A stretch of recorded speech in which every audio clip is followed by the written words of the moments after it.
Hi, I'm Mel Weinstein, host of the Food Labels Revealed podcast. This is episode number 7 and continues from where I left off in episode number 6. I was enmeshed in examining the 40-some ingredients in the Pillsbury cream cheese and strawberry toaster strudel. Let's continue unpacking this hyper-processed food. The number 12 ingredient is salt. I don't care about the salt, except it gives us an opportunity to check its amount in the product. Sodium on the label is listed as 180 milligrams, or 0.18 grams. If you multiply 0.18 grams by the conversion factor, 2.54, you get 0.46 grams of salt. Now you say, shouldn't there be less than 0.21 grams of salt, based upon the earlier calculation for the amount of dry yeast in each toaster strudel? That would be true if there were no other sources of sodium in the toaster strudel. But later we'll see there's sodium benzoate and sodium citrate, and they contribute to the sodium content. Plus the flour, is likely to contain some salt, so that will also boost the sodium content. And then salt is even listed later in the label. So the guesstimate of salt being less than 0.21 grams as the number 12 ingredient is pretty reasonable. It certainly puts us in the ballpark. The number 13 ingredient is hydrogenated palm oil. The presence of this material is a bit of a mystery. Palm oil was listed as a possible third ingredient. Why is it being repeated here? Of course, it's hydrogenated palm oil, which means it's high in saturated fat, contains trans fat, and is a solid at room temperature. This kind of fat, like butter, is good for making pastries. The thing is, we know from the dry yeast calculation that there is probably less than 0.21 grams of hydrogenated palm oil per toaster strudel. That's a very small amount, but maybe that's all that's needed to give a flaky crust to the pastry. Note that Pillsbury reports 0 grams of trans fat on the label. The FDA allows that dishonesty since there are less than 0.5 grams of trans fat per serving. The number 14 ingredient is corn syrup solids. This material is related to high fructose corn syrup, so I'll refer you to episode 3, which discusses HFCS in detail. Both HFCS and corn syrup comes from the acidic breakdown of corn starch. If the breakdown is controlled, then different types of corn syrup can be produced that have applications in different food industries, such as the baked goods industry or the confectionery industry. There are dozens, if not hundreds, of different kinds of corn syrup. You can buy corn syrup in the store as Karo syrup, pancake syrup, or imitation maple syrup. When the water is removed from the corn syrup, then you get corn syrup solids. The next ingredients compose baking powder, and they are namely number 15 ingredient baking soda and number 16 ingredient sodium acid pyrophosphate. Now, a good question would be, why does Pillsbury use both yeast and baking powder to leaven the dough? Usually one or the other is used for baking. I have no idea here. Listeners, if you know the answer, please comment. Baking powder has been discussed in previous episodes. In the toaster strudel dough, the alkaline baking soda, which is sodium bicarbonate, will react with the acidic sodium acid pyrophosphate to produce carbon dioxide gas to leaven the pastry. Both of those ingredients are industrial chemicals. Hey, let's take a break because it's joke time. A food technician was sitting in an outhouse when another guy knocked on the door. "Come in," he said. "There are 2 holes." The guy sat down, and when he was finished, he pulled up his pants, and some change fell down the hole. He looked down, then dropped in a $10 bill. The first guy said, "Why'd you do that?" The second guy said, "I'm not going down there just for 30 cents. The number 17 ingredient is strawberry puree. A fruit puree is simply a blending of a whole fruit to give a liquid. Water or sugar may be added, but there is no indication on the Pillsbury label that any other ingredients are in their puree. puree. However, remember the question that Melanie Warner raised about how many toaster strudels you would have to eat to get the strawberries shown on the front side of the Pillsbury's box? Well, now we can answer that question. All the ingredients following sugar on the label were present in 2% or less. Earlier, I calculated, based on an estimate of the yeast amount, that the 2% represented 0.21 grams or less. Let's give Pillsbury the benefit of the doubt and say that there are 0.21 grams of strawberry puree in each toaster strudel. From an internet search, I found that a medium strawberry, which is, say, 1¼ inch in diameter, weighs 12 grams. Dividing 12 grams by 0.21 grams gives 57. You would have to eat 57 toaster strudels to consume one medium strawberry. Whoa! Ain't much strawberry in a single toaster strudel. The next ingredients, number 18 through number 22, are part of the cream cheese filling. These include milk, cream, whey, salt, and locust bean gum. I'll just say a few things about the number 2 ingredient, locust bean gum. It's an example of a variety of vegetable gums that are used in food products. Gums are used to give food's body a gel-like consistency. Essentially, they're just thickeners. Very little material is needed to do that. Gums suck up water, creating an aqueous volume considerably larger than their own. They kind of remind me of those super absorbent polymers found in disposable baby diapers. Locust bean gum is extracted from the seeds of the carob tree found in the Mediterranean region. Another name for it is carob bean gum. It's a natural product that's lightly processed to produce an off-white powder. The number 23 ingredient is modified whey. Whey was mentioned earlier, but what is modified whey? Now, that one is hard to get at. It's kind of like a modified starch in that it's a generic name that can be applied to whey protein that has been altered in numerous ways. For example, if smaller protein molecules are removed from whey, then a type of modified whey called whey protein isolate is obtained. The various modified forms provide different physical or chemical benefits to the food producer. The number 24 and number 25 ingredients are citric acid and lactic acid. These are very common ingredients in processed foods. Although they can be naturally found, food companies use industrial versions of them. They have been mentioned in episodes 2, 3, and 4. Their purpose is to provide a slight acidity to the product, and they can act as preservatives. The number 26 ingredient is mono and diglycerides. These chemicals are derived from animal and plant fats and can be made from a variety of sources. They can act as dough conditioners, emulsifiers, which are agents for mixing water and oil, or stabilizers. This is a very common food additive. It usually comes as a combination of these mono and dis, and you see them listed very often in baked goods. It is estimated that every American consumes about half a pound of these things each year. Since mono and diglycerides are found in normal fats, they are considered harmless as additives, but they are still chemicals that are manufactured in an industrial plant. The number 27 ingredient is wheat starch.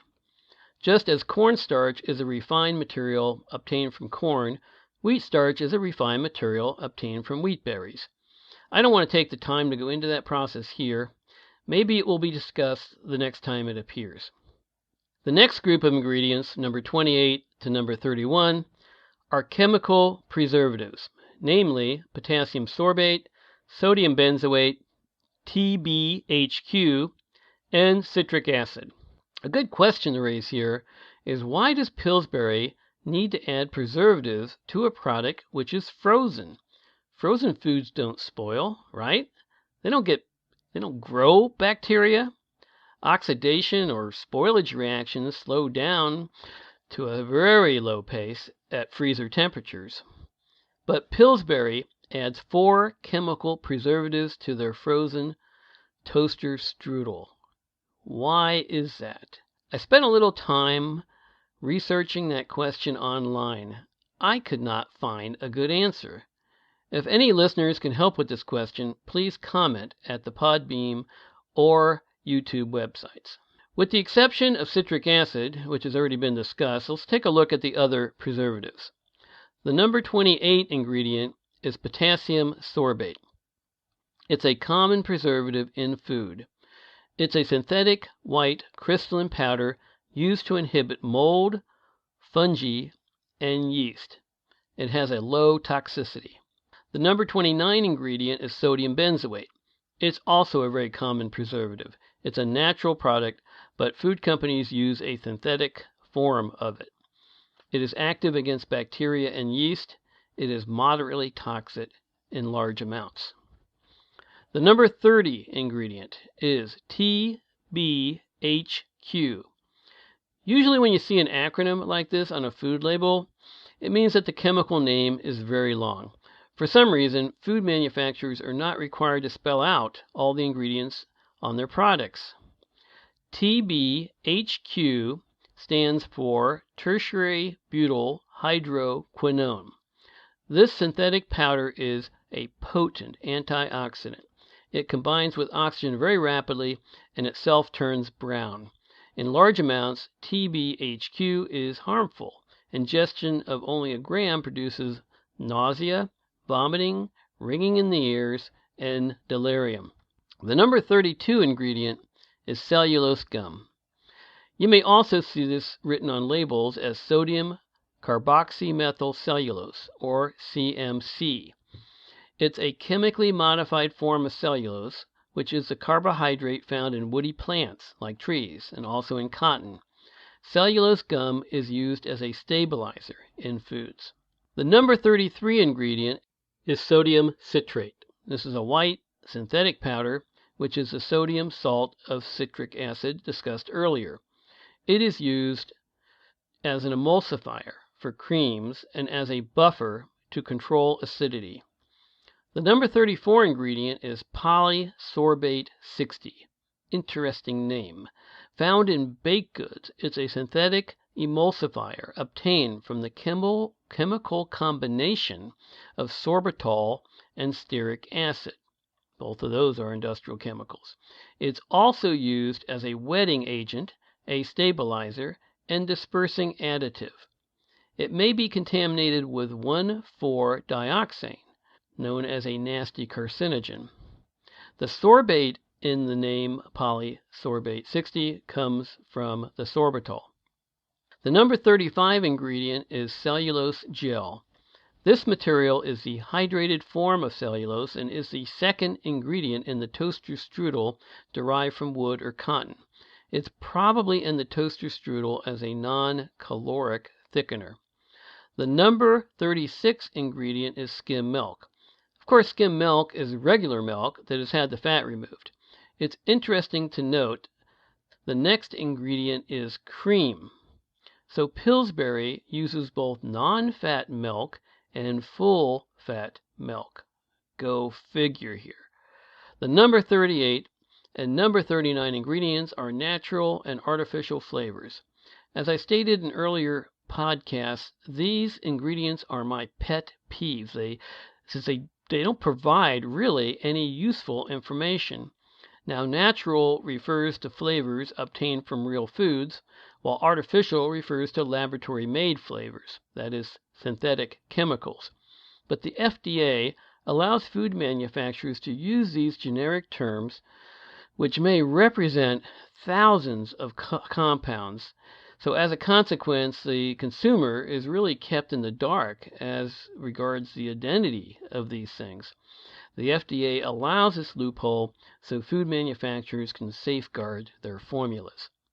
The number 40 ingredient is whey. Here whey shows up again, but it's not the concentrate. It may be present in a low amount to assist in the growth of the yeast prior to baking the pastry and to provide for moisture retention in the strudel pastry. The number 41 ingredient is xanthan gum. This material is usually derived from the fermentation of corn-derived dextrose. It's another thickening agent like the earlier gums that were mentioned. The next two ingredients compose sour cream, namely the number 42 ingredient is cultured cream, and the number 43 one is non-fat milk. Notice that Pillsbury uses the descriptor non-fat milk instead of skim milk, but these are one and the same thing. The number 44 ingredient is gum arabic. Gum arabic, also known as acacia gum, I'm not sure I pronounced that right, is a natural gum made of the hardened sap of various species of the acacia tree found in the Middle East and Africa. It is used as a stabilizer in processed foods. The number 45 ingredient is guar gum. This is yet another common thickening and stabilizing agent. It's derived from the guar bean plant, which is grown in Asia and Africa. This ingredient is considered safe in processed foods. The number 46 ingredient is locust bean gum and appears for the second time. Have you noticed yet how many thickeners are in this toaster strudel? Let's count them. There's locust bean gum, appears twice, cellulose gum, cellulose gel, gum arabic, xanthan gum, and guar gum. Those thickeners were used 7 times to make the toaster strudel. Now, how often do you use gums in your kitchen to make food?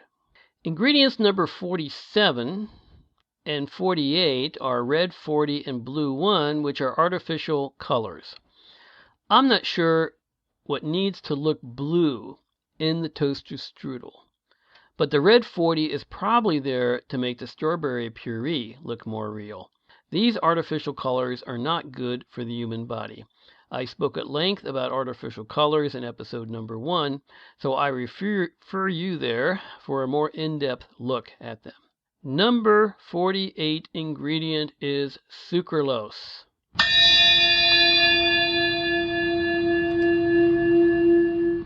I hear a bell. That means this is the ingredient of the day. This is one of my favorite ingredients. Not because I would recommend it to anybody, but because I am intimately familiar with it.